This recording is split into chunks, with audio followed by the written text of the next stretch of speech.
What is up, everybody? How is everybody doing today? And welcome back to another Clash Mini video on the channel. In today's video, we are going to be going over the mini tier list. Tomorrow we're going to have mini news, and then the hero tier list is going to be the day after. But let's just jump right in to this mini tier list. Starting it off, we have the D tier here. There's two minis in the D tier. They are going to be the Knight and the Guard. Unfortunately, these two minis just underperform way too heavily. There's just a billion other options. The only thing you'd ever use a Guard for, I do try to make it work in some of my decks, is like a mini tank, but I am just starting to figure out that just play the Lumberjack in every single scenario. You want to play the Guard and you will get more value. The Knight, the taunt is alright if it ever can get value, but it never does. It just is not a good mini right now inside of Clash Mini, and unfortunately it is struggling and needs a rework. The Knight right now and the Guard unfortunately are going to be in the D tier as the worst minis inside of Clash Mini. Next up, we are going to have the C tier here. The C tier is going to consist of a lot of minis, so let's just go over them and break them down. The Barbarian is going to be in the C tier here, unfortunately, because it just does not pick up enough value. Yes, it's okay in Barbarian King decks, but there's so much damage and stuns right now inside of the game that the Barbarian never gets value if you try to make it 3 stars and tries to take down your entire army. That just is no longer the case. The Barbarian definitely struggling right now in the meta. The only thing it is good for is the 3rd star ability with the Archer. Next up, we have the Witch. The Witch is a decent mini if you can ever get value, but let's face it, when do you ever get value with the Witch? The Witch unfortunately is just struggling right now. The skeletons don't provide much.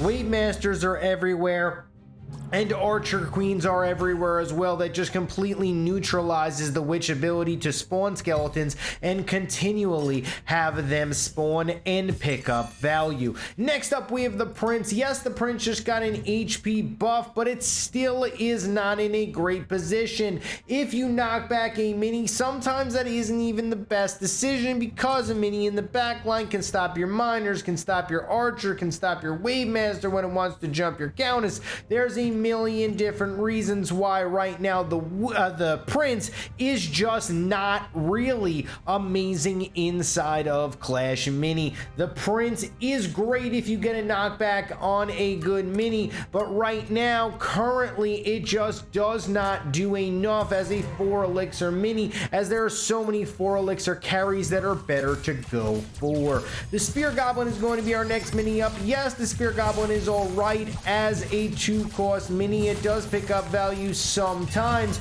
but unfortunately for the Spear Goblin, there just isn't very many times where the Spear Goblin gets a lot of damage off and helps your deck out. Right now in the meta, there really isn't any decks that currently fit really well with the Spear Goblin, and that's kind of why the Spear Goblin is in the C tier. Next up, we have the Wizard. The Wizard, with the recent nerf, unfortunately it was only really good with the Barbarian King, and now the Barbarian King took a pretty big step back, and now the Wizard just is not great inside of the meta. The anti-healing just isn't enough. You can heal through it, and it just doesn't pick up enough value unless it's 3 stars, and that is a lot of elixir to use on a Wizard when there are so many better carries inside of Clash Mini.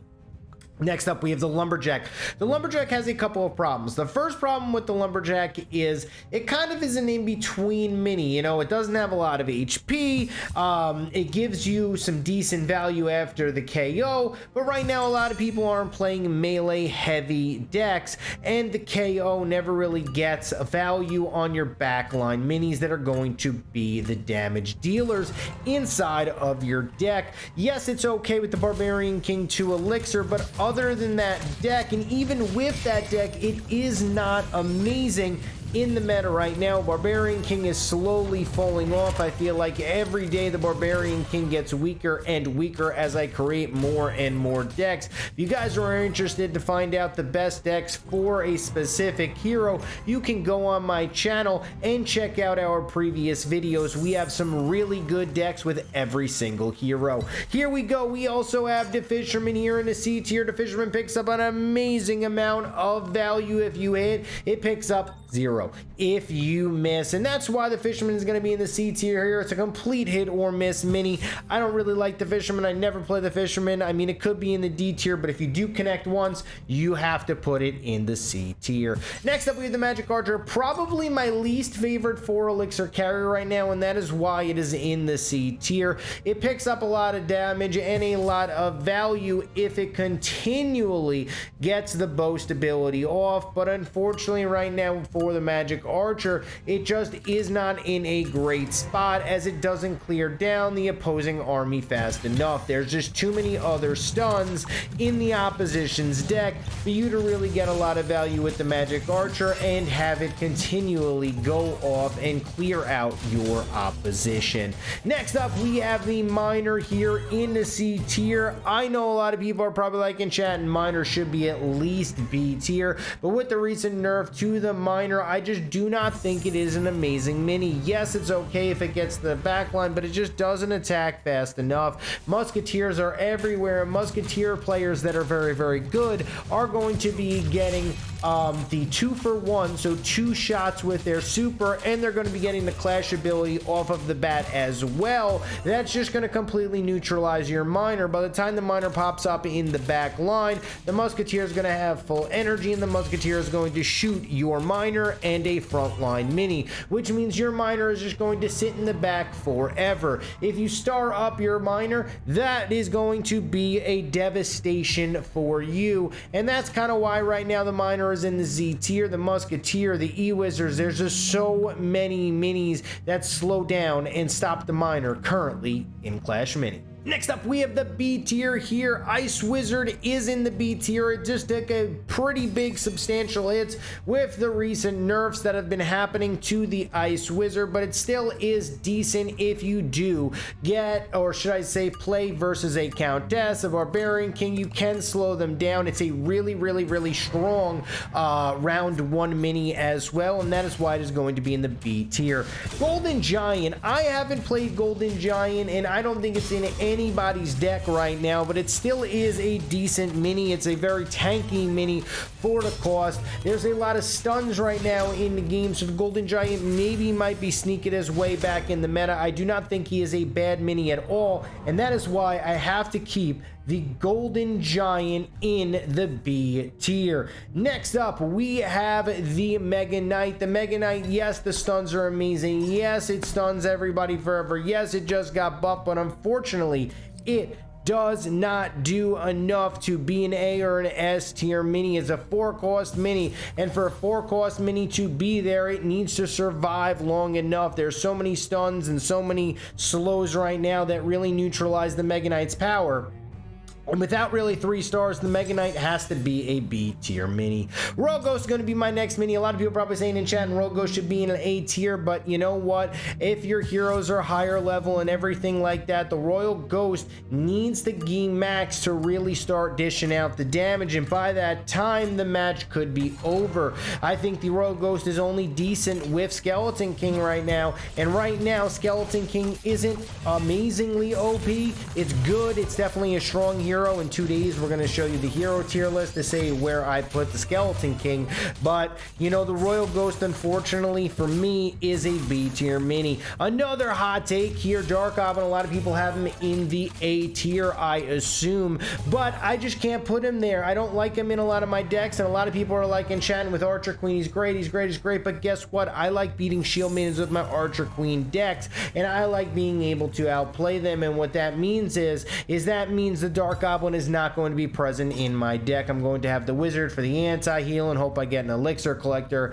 as far as that is concerned. You don't need the Dark Goblin to be the extra carry. It really doesn't work that well with Barbarian King and other things because of the stuns currently in the game. Electro Wizard is going to be in the B tier as well. Could I have put him in the A tier? Yes, I could have, but unfortunately a 4-cost mini is kind of one of those situations where it's not an overpowered mini, so I can't really put him in the A tier. B tier is kind of like super balanced, stable, good minis. I feel like that is what the B tier is, and I feel like the Electro Wizard does everything pretty good. Valkyrie is going to be our next mini up here in the B tier. It's only really good with Wave Master, and it can be countered later on. It doesn't really pick up great value, but a 3-star Valkyrie can run through your entire army, and that is why it is in the B tier. Next up is the Bowler here. The Bowler has fallen off the meta ever since really day one, where the Bowler was all right. I feel like the Bowler just needs a little bit more tweaking for it to be in a great spot. Yes, it does pretty decent versus backline, but it just doesn't pick up enough value. Mini P.E.K.K.A is going to be our next mini up here in the B tier. The Mini P.E.K.K.A with the Dissipation is really the only reason why it is in the B tier. It does a decent amount of damage, but the Dissipate is why it is still a B tier mini. Then I feel like it's a really balanced good mini. Next up, we have the A tier, starting it off, the Giant Skeleton. It is an absolute monster, especially in Archer Queen decks and Wave Master decks. Could this have been an S tier mini? Yes, it could have. I think this might be the best A tier mini. These really aren't in 100% order, but I think the Giant Skeleton is probably one of the strongest minis right now inside of Clash Mini, and with the stun and with the extra sun and everything as far as that's concerned, the Giant Skeleton is an absolute boss. P.E.K.K.A is also in the A tier. Have you ever had your entire front line just get absolutely decimated by a P.E.K.K.A? I have, and it is not fun. That is why the P.E.K.K.A is in the A tier. It just does a lot of damage, and it is very strong right now. A tier also, Swordsman. Now, why is the Swordsman in the A tier? The Swordsman is in the A tier because it shields forever. It does a lot of damage. It can be thrown over the side with the Wave Master. If you have a shell tile, it's strong. It is just a super strong mini, and it does a lot of things very well instead of a lot of things good. And that is why the Swordsman is going to be in the A tier. It's got some decent HP. You know, it's got some tank ability with the shield. It has some I guess you could say some support with the stuns. It just does everything super strong. Now we have the Musketeer, a very strong mini here. The Musketeer knocking back enemies, stunning them forever, being able to use their class ability to get an instant super pretty much is why the Musketeer is super strong right now inside of Clash Mini, especially paired with the Archer Queen. It is very, very strong. Stuns for days, especially stunning 2 targets, doing 3 damage. How can you say no about that? That is why it is going to be in the A tier. Archer is going to be our next mini up here in the A tier. Archer does so much work with Training Camp, with Barbarian King. That is why the Archer needs to be in the A tier. It still does a lot of damage. Do I think it's super overpowered and broken? No, that's why it's not in the S tier, but it is a very, very strong mini, and I cannot put it in the B tier just yet because it synergizes so well with certain interactions in the game. Next up, we have Battle Healer. Battle Healer is going to round out our A tier here as the Battle Healer. Heals up. It's still super strong. It puts, you know, a shield on all of your minis and your hero if you upgrade it. It is one of those minis that is very hard to deal with. It's so strong in the Shield Maiden deck and in other decks as well that you can make it work, and that is why the Battle Healer is going to be in the A tier. Next up, we have the Healing Ranger here in the S tier. Healing Ranger in the S tier for one reason and one reason only. It is absolutely amazing. Ever since the change to the furthest mini healed, it's just so good. It's great in Archer Queen decks. It's great in Wave Master decks. It's great everywhere. It's pretty much great with any hero you can pair it up with because it just continues to heal your entire army, and the Unstoppable also is pretty decent versus enemies who have things that slow you down and stop you. The Healing Ranger just does everything very, very well. It also does a decent amount of damage, and that is why it is going to be the strongest mini inside of Clash Mini. But thank you guys so much for watching this YouTube video. I love each and every single one of you. Thank you for watching this video. Let me know if you agree, disagree with anything in the comments below, and I will see you guys tomorrow for my next video. By the way, guys, there's going to be a super spicy mini news tomorrow, so you do not want to miss that video.